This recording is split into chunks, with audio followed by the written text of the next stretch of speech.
Hey moms and dads, welcome to our channel Just Mom Dad Things. In this video, I'm going to talk to you about the 5 things that you need to know if you're trying to conceive. If these are the kind of videos that interest you, please don't forget to subscribe to our channel.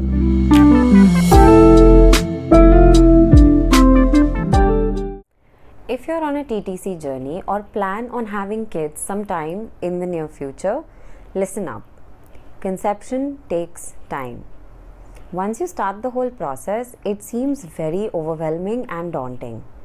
You start nitpicking every little move you're making, you start overthinking everything. This leads to increased stress levels, which in turn leads to hormonal imbalances, and it honestly beats the whole purpose. Conception takes time even in healthy individuals. Some women are super lucky, it happens very quickly for them, and for some it can even take months. Even gynacs suggest trying for at least 6 to 12 months naturally before any medical interventions are suggested.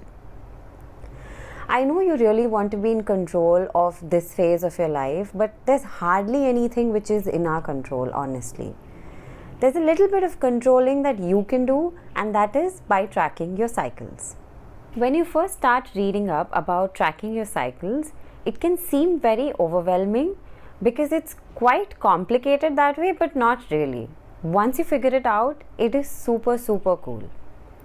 The main purpose of tracking your cycle is just to get a sense of which days are fertile and which days aren't, basis your cervical mucus, your body temperature, how you're feeling, and a couple of other factors.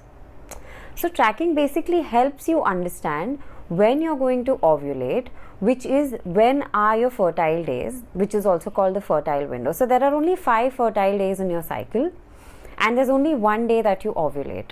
So it's a window of 7 days where you're supposed to do the deed to have a successful conception. This reminds me, I need to make a video on cycle tracking, so watch out the space for more.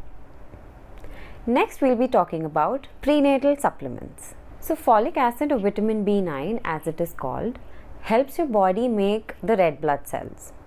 Now in pregnant women, a deficiency of this vitamin can lead to neural tube defects in the baby. A neural tube is basically the tube that is between the brain and the spine.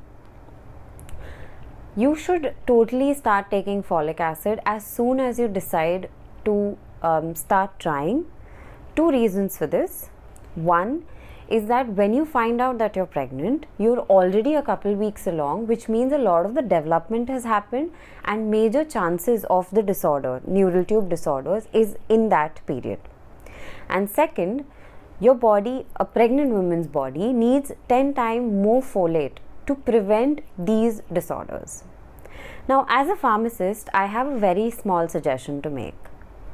So folic acid, when you take it as a tablet, is broken down by your body in a 4-step process to a molecule called L-methylfolate.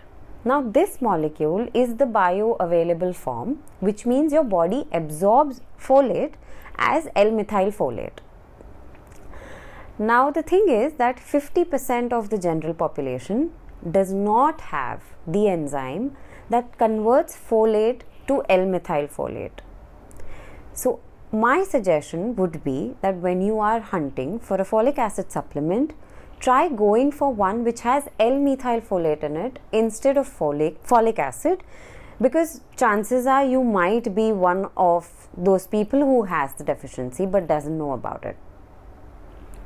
The 4th point, and something I so wished someone would have told me, is to get my aches and pains checked by someone before I decide to get pregnant.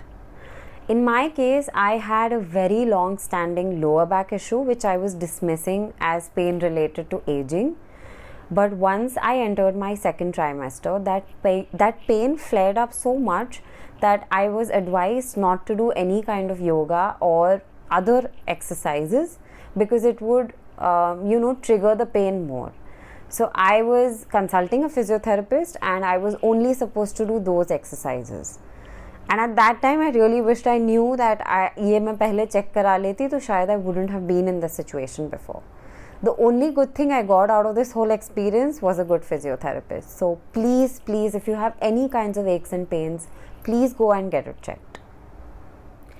Here's the fifth and the last thing. Be prepared for some serious changes. And I'm talking to you, future mama. Your body is going to go through some tremendous changes throughout pregnancy and postpartum.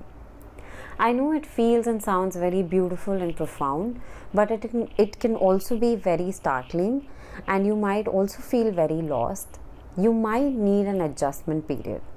On those days, don't forget to give yourself some grace, because you are growing a baby right inside your body. Gratitude also helps, honestly. You should feel grateful, or rather try to feel grateful about all the things that your body is doing for you to keep you safe and to keep your baby safe. If you're able to tap into that, it just makes the journey a little more beautiful. So these are the 5 things that I want to leave you with. I'm so excited and happy that we get to guide you through your parenthood journey through our videos. I really hope that you like our video. Don't forget to subscribe to our channel. Catch you in the next video. Bye.